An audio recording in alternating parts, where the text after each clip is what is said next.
Hello everyone. In this video, we are going to see most important concept of your whole syllabus, which is asymptotic notation. Asymptotic notation म्हणजे असे measures आहेत, symbols आहेत, जे आपण algorithm analysis साठी use करतो. Growth not exact time म्हणजे algorithm जो आहे तो आपण फिक्स्ड प्रॉब्लेम्सला फिक्स सोल्युशनला कन्सिडर न करता जर एखादा अल्गोरिदम रन करत राहिला शेवटपर्यंत किंवा तो अल्गोरिदम रन करत असेल शेवटपर्यंत तर त्या अल्गोरिदमला किती टाइम लागणार आहे किती स्पेस लागणार आहे याच्या रिलेटेड अनालिसिस आपण असिम्प्टोटिक नोटेशन मध्ये करतो आणि एक मॅथमॅटिकल एक्सप्रेशन आहे मॅथमॅटिकल अनालिसिस आहे त्याला आपण असिम्प्टोटिक नोटेशन म्हणतो. हे अनालिसिस परफॉर्म करताना आपण काहीतरी प्रॉब्लेम्सला इग्नोर करतो लाईक मशीन स्पीड व्हॅरी करतं म्हणजे सपोज एखाद्याचा प्रोसेसर असेल तो i5 असेल कुणाचा i9 असेल कुणाचा i3 असेल कुणाचा रायझन 5 असेल 7 9 असेल तर हे प्रोसेसर्स आहेत म्हणजे i9 हा फास्टेस्ट प्रोसेसर असेल आत्ताच्या कंडिशनला R9 हा फास्टेस्ट प्रोसेसर असेल रायझन सिरीज मधला. तर हे जे मशीन स्पीड आहे त्यांना आपण कन्सिडर करत नाही कारण प्रत्येकाचं मशीन स्पीड वेगळा असणार आहे आणि तो अनालिसिस मध्ये जर मेजर पकडला तर ज्याचा कम्प्युटर फास्ट आहे तोच फास्टेस्ट सोल्युशन देणार आहे त्यामुळे मशीन स्पीड आपण कन्सिडर करत नाही. देन स्मॉल इनपुट सायझेस आपण कन्सिडर करत नाही. अल्गोरिदम एखादा आपल्याला चेक करायचा आहे सपोज एखादा अल्गोरिदम आहे लाईक बायनरी सर्च आणि तो आपल्याला सर्च करायचा आहे आणि आपण त्याच्यामध्ये 5च इलिमेंट घेतोय. जर 5च इलिमेंट घेतले तर किती सिंपल अल्गोरिदम आहे. बायनरी सर्चची कंडिशन तुम्हाला माहित असेल की तो सॉर्टेड अरे मध्ये वर्क करतो. मग सॉर्टेड अरे घेतला आणि आपल्याला 5च इलिमेंट दिले तर तो विदिन फ्रॅक्शन ऑफ सेकंड किंवा विदिन थोड्याशा स्पेसमध्ये आपल्याला आन्सर प्रोव्हाइड करणार आहे त्यामुळे स्मॉल इनपुट साईजवर आपण अल्गोरिदमचा अनालिसिस कधी परफॉर्म करत नाही. देन कॉन्स्टंट्स असतात लाईक आपण एखादा नंबर फिक्स नंबर घेतला की 10 इनपुट साईज घेऊन किंवा 10 नंबर घेऊनच आपल्याला इनपुट चेक करायचा आहे किंवा 15 किंवा 100 किंवा 1000च इनपुट कॉन्स्टंट नंबर घेऊनच चेक करायचा आहे तर तसं अनालिसिस परफॉर्म केलं तर ते बायस अनालिसिस होतं आणि अल्गोरिदमला आपण इव्हॅल्युएट प्रॉपरली करू शकत नाही. देन लोअर ऑर्डर टर्म्स म्हणजे ज्या छोट्या ऑर्डरच्या टर्म्स असतात त्यांना सुद्धा आपण कन्सिडर करत नाही. आपल्याला जर अल्गोरिदमचं प्रॉपरली इव्हॅल्युएशन परफॉर्म करायचं असेल तर आपल्याला larger terms larger answers consider करावे लागतात. जे size of the sample space जो आहे तो आपल्याला मोठा घ्यावा लागतो आणि त्याच्यावर आपल्याला अल्गोरिदमला चेक करावं लागतं. हे आपण नंतर ऑर्डर ऑफ ग्रोथ मध्ये पाहणार आहोत. थोडंसं डिफिकल्ट आहे समजण्यासाठी जरी अंडरस्टँडिंग नाही झालं तरी आपल्याला इन फ्युचर पुढे आपल्याला समजणार आहे. ऑर्डर ऑफ ग्रोथ मध्ये आपण हे पाहणार आहोत. We only focus on how fast time grows when input size n large म्हणजे लार्ज इनपुट साईजवर आपला अल्गोरिदम कसा वर्क करतो कसा त्याचे टाइम इन्क्रीज होत जातं किंवा कसं त्याचं टाइम डिक्रीज होत जातं किंवा स्पेस कुठं त्याचा डिक्रीज होतो कुठं इन्क्रीज होतो हे आपल्याला चेक करायचं आहे. मोस्टली डिक्रीज होतच नाही स्पेस इन्क्रीजच होत जातो टाइम इन्क्रीजच होत जातो तर तो कशा प्रकारे इन्क्रीज होत जातो ते आपण पाहणार आहोत. तर त्यामधला पहिला पॉइंट आहे base case analysis. Base case analysis आपण ओमेगा नोटेशनने रिप्रेझेंट करतो. पहिलं असिम्प्टोटिक नोटेशन आहे ओमेगा, याला आपण ओमेगा म्हणतो. बेस केस अनालिसिस रिप्रेझेंट करते अल्गोरिदमने कोणती मिनिमम टाइम मध्ये आपलं काम पूर्ण केलं असेल, एक फिक्स टाइम आहे त्याच्यापेक्षा कमीत कमी टाइम मध्ये आपल्याला आन्सर प्रोव्हाइड केला असेल तर त्याला आपण बेस केस अनालिसिस म्हणतो. सपोज एक डिस्टन्स आपल्याला ट्रॅव्हल करायचा आहे 1 किलोमीटर आणि आपल्याला 10 मिनिट लागतात बाय वॉकिंग आणि एक दिवशी आपण 7 मिनिटात ते कव्हर केलं तर ते याच्यापेक्षा बेस्ट आहे कमीत कमी टाइम मध्ये आहे त्यामुळे आपण याला ओमेगाने रिप्रेझेंट करणार. ही एक बेस्ट केस आहे.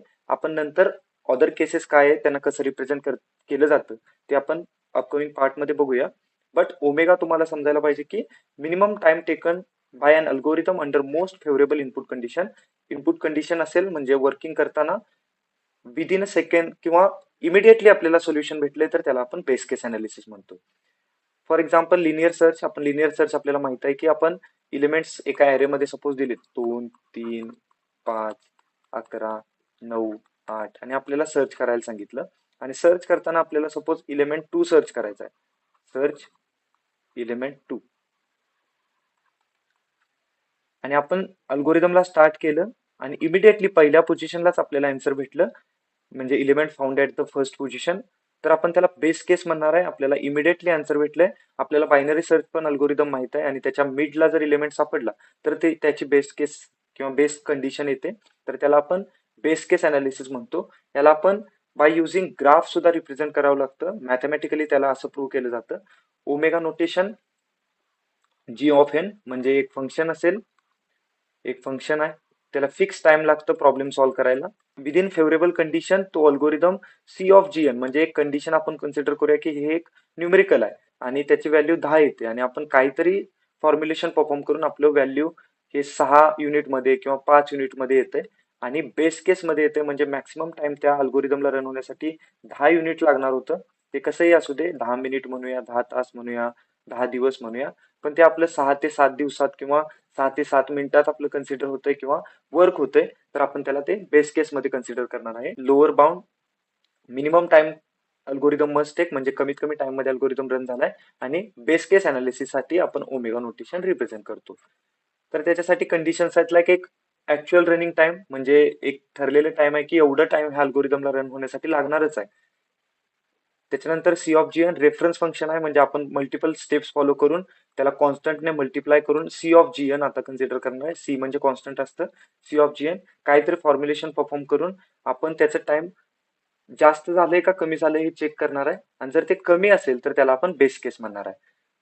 सफिशियंटली लार्ज इनपुट साईज ते आपण एक चेक करूया इथं कशा प्रकारे. एक ग्राफ आहे जो इन्क्रीज होत जातो. एन म्हणजे इनपुट साईज आहे, एन झिरो म्हणजे एक मिनिमम ऍक्सेप्टेबल कंडिशन आहे इनपुट साईडची आणि हा टाइम असेल फंक्शन ऑफ एन हे एक ऍक्च्युअल टाइम असेल म्हणजे किती टाइम ह्या अल्गोरिदमला रन होण्यासाठी लागणार आहे आणि आपल्या कंडिशनसाठी हा अल्गोरिदम किती टाइम मध्ये रन झालाय ते आपण सी ऑफ जी एन ने रिप्रेझेंट करतोय. आणि जर हा ग्राफ म्हणजे एफ ऑफ एन पेक्षा कमी असेल म्हणजे आपण त्याला बाय फंक्शन जर रिप्रेझेंट केलं ही झिरो व्हॅल्यू असेल, ह्या कंडिशनला टाइम हे झिरो असेल, इथे काहीतरी सी ऑफ जी एन याला एफ ऑफ एन असं टाइम असेल तर आपण असं म्हणू शकतो की झिरो पेक्षा जास्त greater than equal to C of G N but F of N पेक्षा कमी. तर ह्या कंडिशनला आपण बेस केस अनालिसिस म्हणणार आहे, इथं रिप्रेझेंट केलंय. तर ह्या कंडिशनला आपण बेस केस अनालिसिस म्हणणार आहे. And N is always greater than equal to N of zero म्हणजे ऍक्सेप्टेबल कंडिशन. आपण लास्ट स्लाइड मध्ये बघितलेलं की लोअर ऑर्डर टर्म्स किंवा स्मॉल इनपुट सायझेसला आपण अल्गोरिदमचा अनालिसिस करत नाही तर आपल्याला एक फेवरेबल कंडिशन घ्यावी लागते, एक फिक्स्ड कंडिशन घ्यावी लागते, एक थ्रेशोल्ड घ्यावा लागतो. तर हा तो थ्रेशोल्ड आहे. ज्यावेळेस अल्गोरिदम रन होत असेल त्याची टाइम कॉम्प्लेक्सिटी इन्क्रीज होत जात असणार आहे आणि आपल्या एखाद्या अल्गोरिदमच्या इनपुटसाठी तो जर मिनिमम टाइम मध्ये आन्सर देत असेल, लोअर बाउंड मध्ये आन्सर देत असेल तर त्याला आपण बेस केस म्हणणार आहे. याचं एक सिम्पल एक्झाम्पल आपण जर घ्यायचं म्हटलं तर आपण बायनरी सर्चच घेऊया. 1 2 3 4 ॲरे ऑलरेडी सॉर्टेड आहे आणि आपल्याला इलिमेंट फाइंड आउट करायचे आहेत. आता आपल्याला एक माहित आहे की आपल्याला इलिमेंट फाइंड आउट करायचे आहेत तर मॅक्सिमम आपल्याला 5 इलिमेंट सर्च करावे लागणार आहे. म्हणजे आपल्याला एक इलिमेंट फाइंड आउट करायचा आहे. सपोज तो इलिमेंट असेल 1, सपोज तो इलिमेंट आहे 1. तो इलिमेंट फाइंड आउट करण्यासाठी आपल्याला 5 इनपुट साईज आहे त्यामध्ये आपल्याला चेक करायचं आहे. त्यामध्ये असेल तर येस, नसेल तर नो. हे अल्गोरिदमचे रिझल्ट असतील येस नो. बट किती टाइम लागणार आहे, कोणत्या पोझिशनला आपल्याला इलिमेंट भेटणार आहे हे डिपेंड करतं त्याच्या टाइम कॉम्प्लेक्सिटी अनालिसिससाठी. आपण बायनरी सर्च मध्ये अल्गोरिदमला डिवाइड करतो 2 पार्ट्स मध्ये. तर इथं मिड असेल, मिडला आपण अल्गोरिदमला डिवाइड केलं, एका बाजूला 1 2 येईल, 3 इथं राहील आणि 4 5 एका बाजूला येईल. आता आपल्याला ह्या बाजूला पण बायनरी सर्च अप्लाय करावा लागेल आणि या बाजूला पण बायनरी सर्च अप्लाय करावा लागेल. त्याच्यानंतर आपण याचा मिड काढणार, याचा मिड काढणार आणि अरे आपला अशा प्रकारे राहणार. प्रत्येक एलिमेंट सिंगल सिंगल असेल आणि आपल्याला एक चौथ्या किंवा तिसऱ्या स्टेप मध्ये आपल्याला आन्सर भेटणार आहे key element 1 is present at अरे आणि त्याची इंडेक्स असेल. तर असा अनालिसिस परफॉर्म करताना जर आपल्याला मिडला इमिडिएटली आपल्याला सोल्युशन सापडलं, एक फिक्स टाइम आहे की 5 सर्च केल्यानंतर आपल्याला आन्सर भेटणारच आहे. बट आपल्याला 1 मध्ये किंवा 2 मध्ये जर आन्सर भेटलं, मोस्टली 1 ला जर आन्सर भेटलं तर आपण त्याला बेस केस अनालिसिस म्हणणार आहे. ऍव्हरेज केसला आपण 2 3 4 मध्ये जर भेटलं तर ऍव्हरेज केस म्हणणार आहे आणि फिफ्थ पोझिशनला जर इलिमेंट सापडला किंवा 5वं इटरेशन परफॉर्म केल्यानंतर जर इलिमेंट सापडला तर त्याला आपण वर्स्ट केस अनालिसिस म्हणणार आहे. किंवा सगळ्या सर्च केल्यानंतर इलिमेंट सापडलाच नाही तर त्याला आपण वर्स्ट केस अनालिसिस म्हणणार आहे.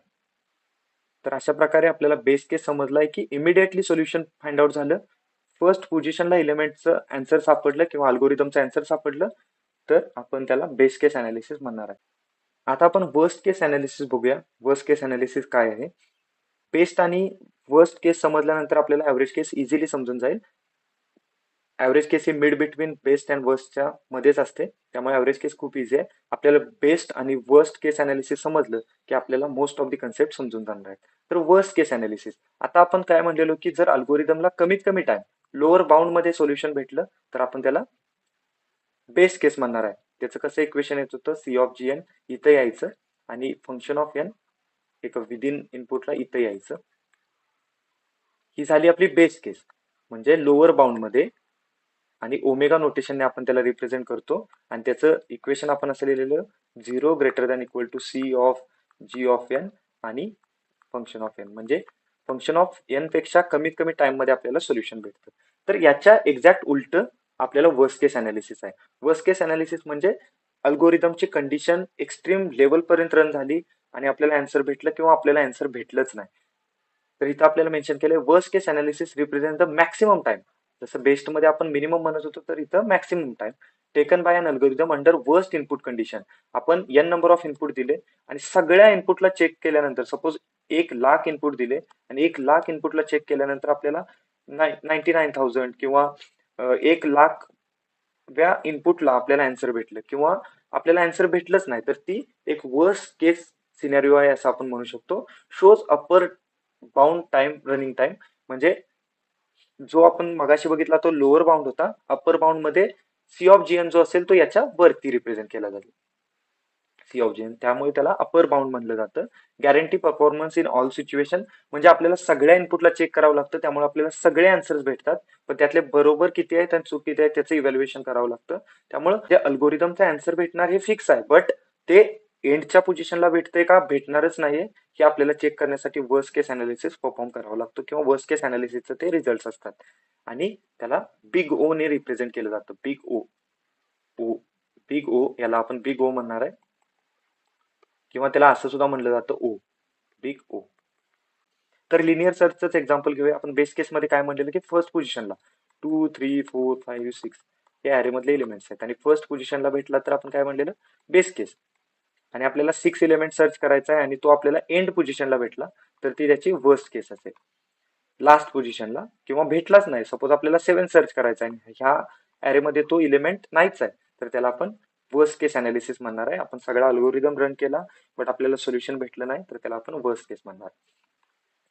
हे 5 इलिमेंट, 6 इलिमेंट, 7 इलिमेंट आपण घेतोय त्यामुळे आपल्याला इझी वाटतंय, बट कम्प्युटेशनल टर्म्स मध्ये किंवा कम्प्युटरमध्ये ह्या लाखो टर्म्स असतात, करोडो टर्म्स असतात, त्यामुळे तिथं ह्या अनालिसिसची गरज असते. हे टाइम आपल्याला विदिन अ सेकंड किंवा आपण जे अल्गोरिदम रन करतो ते खूप छोटे असतात, त्यामुळे आपल्याला विदिन सेकंड आपल्याला आन्सर भेटतं.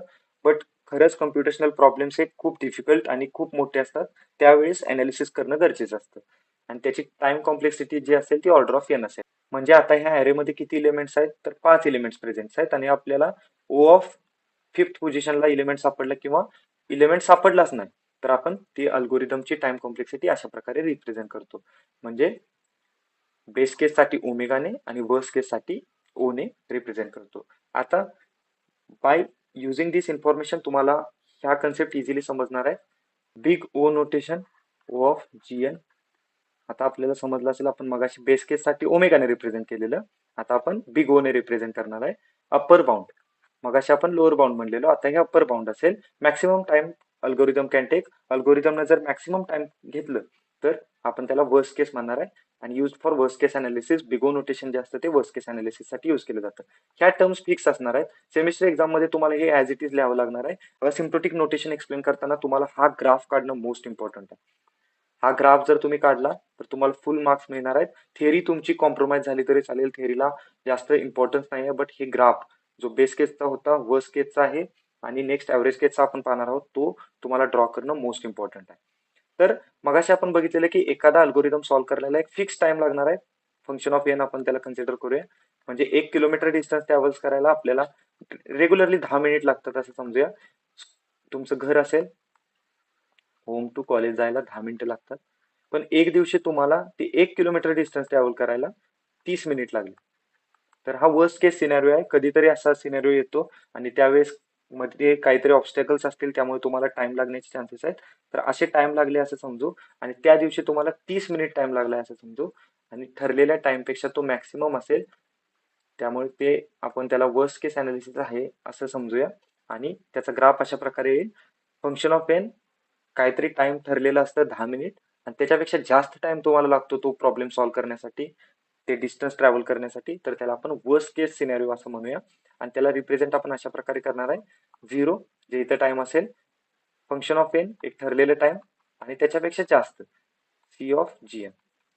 सी म्हणजे कॉन्स्टंट आहे, इथं आपण काही कॉन्स्टंट घेऊ शकतो. जी ऑफ एन एक फंक्शन व्हॅल्यू असेल ती फंक्शन ऑफ एन पेक्षा मॅक्सिमम असेल म्हणजे 0 पेक्षा ग्रेटर 10 आहे म्हणजे 10 मिनिट तुम्हाला लागणार आहे आणि एक दिवशी तुम्हाला 30 मिनिट लागले.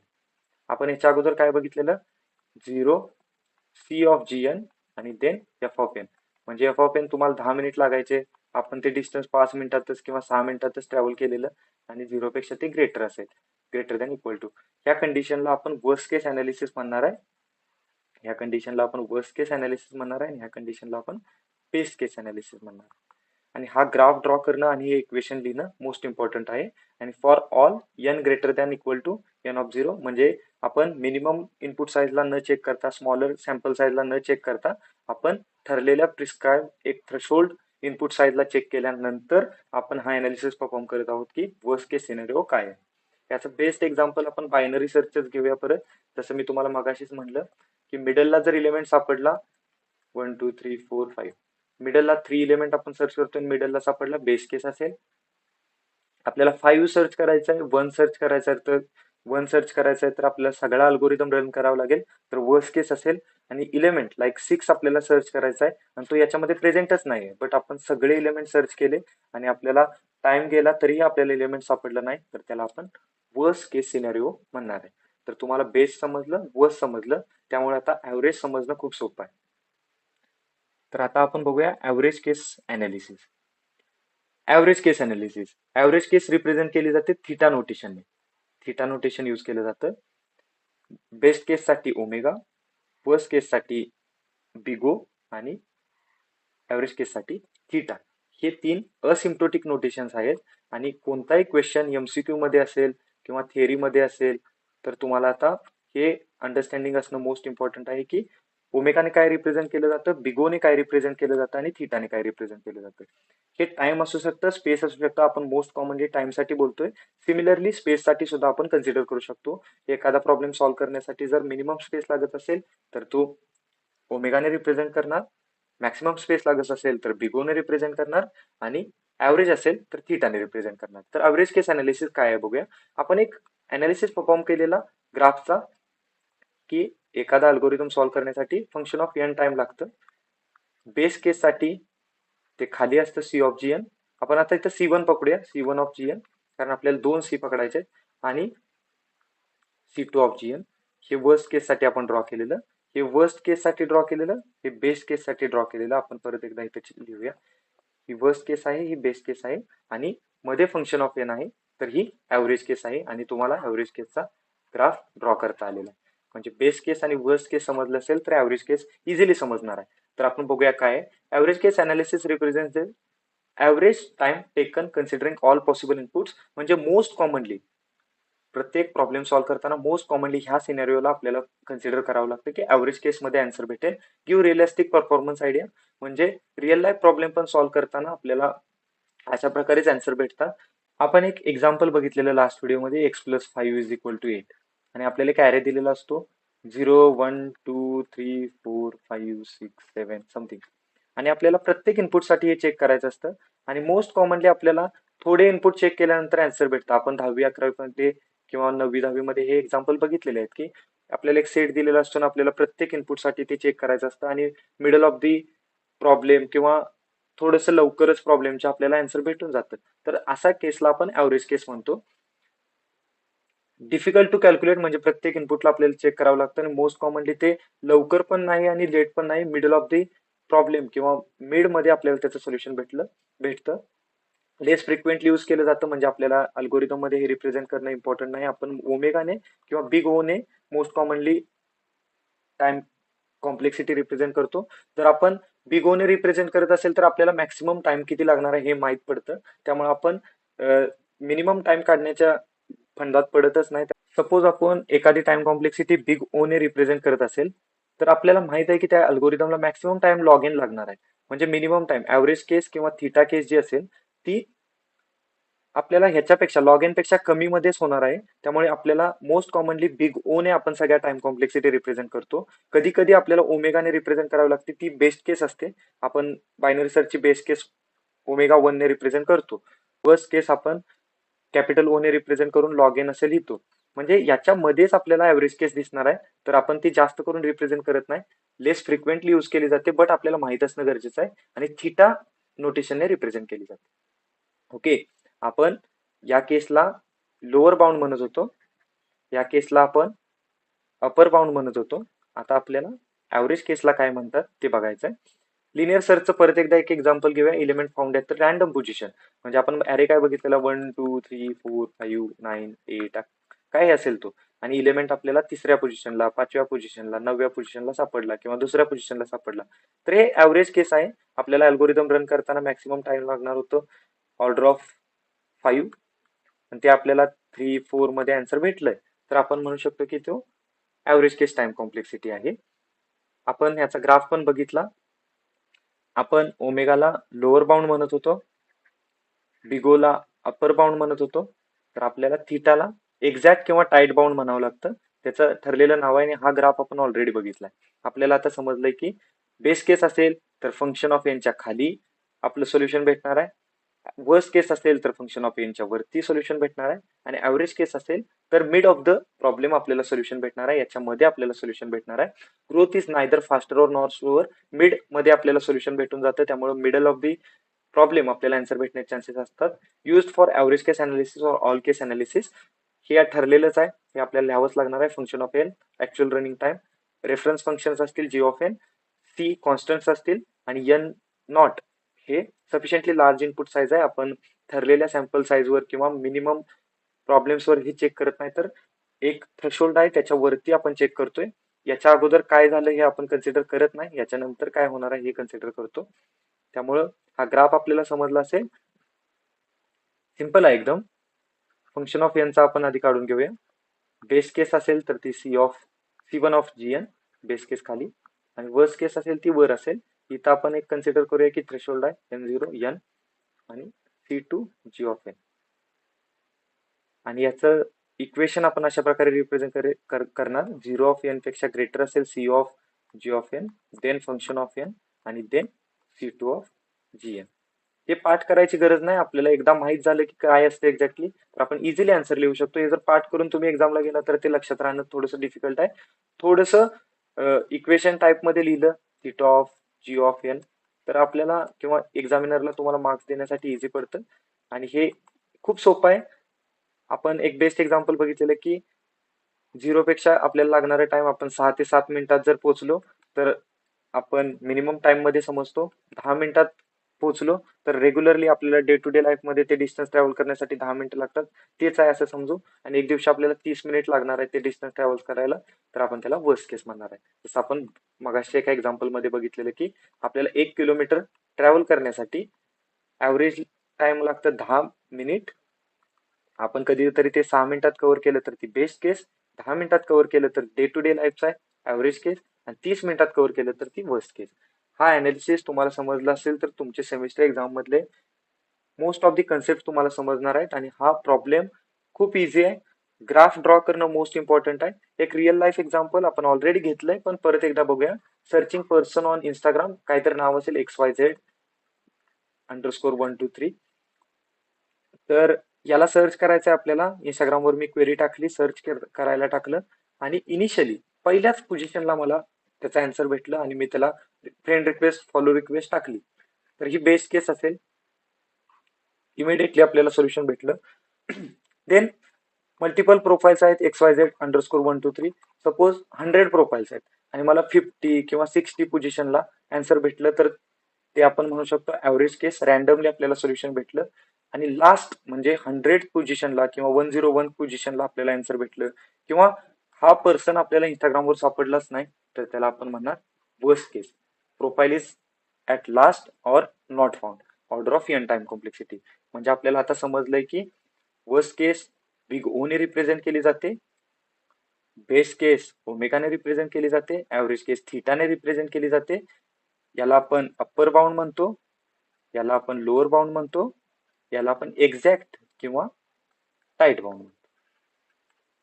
एवढंच आहे, सिम्पल आहे, ठरलेले वर्ड्स आहेत, ठरलेले सिम्बॉल्स आहेत, ठरलेले ग्राफ्स आहेत आणि ठरलेले इक्वेशन्स आहेत. एवढं जरी माहित असेल, बेस्ट केससाठी 0 पेक्षा greater than equal to C of G N असेल आणि त्याच्यापेक्षा greater than F of N असेल. हे जर समजलं बेस केससाठी, तर वर्स्ट केससाठी आणि ॲव्हरेज केससाठी तुम्ही इझिली लिहू शकता.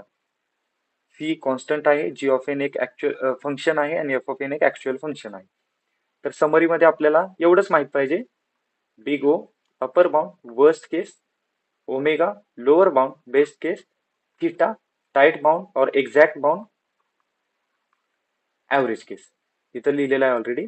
तर स्टुडंटसाठी एक ऍक्टिव्हिटी आहे, एकदम सिम्पल ऍक्टिव्हिटी आहे. लिटल ओ आणि लिटल ओमेगा काय आहे याचा अँसर तुम्ही कमेंट सेक्शन मध्ये देऊ शकता. जर नसेल समजलं किंवा तुम्हाला सेमिस्टर एक्झामसाठी ते पॉईंट इम्पॉर्टंट वाटत असतील तर आपण त्याच्यावर एक अनदर व्हिडिओ अपलोड करू शकतो. एकदम सिम्पल कन्सेप्ट आहे, जे तुम्ही ऑलरेडी शिकला तेच आहे. लिटल ओमेगा आणि लिटल ओ. लिटल ओ ही बेस केसची कंडिशन आहे आणि लिटल ओमेगा लिटल ओमेगा ही बेस केसची कंडिशन आहे आणि लिटल ओ ही वर्स्ट केसची कंडिशन आहे. फक्त तुम्हाला चेक करायचं आहे की त्याच्यामध्ये डिफरन्स काय, बिग ओ आणि लिटल ओ. बिग ओ आणि लिटल ओ मधला डिफरन्स आणि बिग ओमेगा आणि लिटल ओमेगा याच्यातला डिफरन्स काय आहे तो कमेंट सेक्शन मध्ये टाकू शकता. जर व्हिडिओ आवडला असेल तर लाईक करा, नसेल आवडला तर डिसलाईक करा. सेमिस्टर एक्झामसाठी मोस्ट इम्पॉर्टंट पॉईंट आहे. रिमेनिंग पार्ट आपण नेक्स्ट व्हिडिओमध्ये बघूया. That's it in this video. Thank you.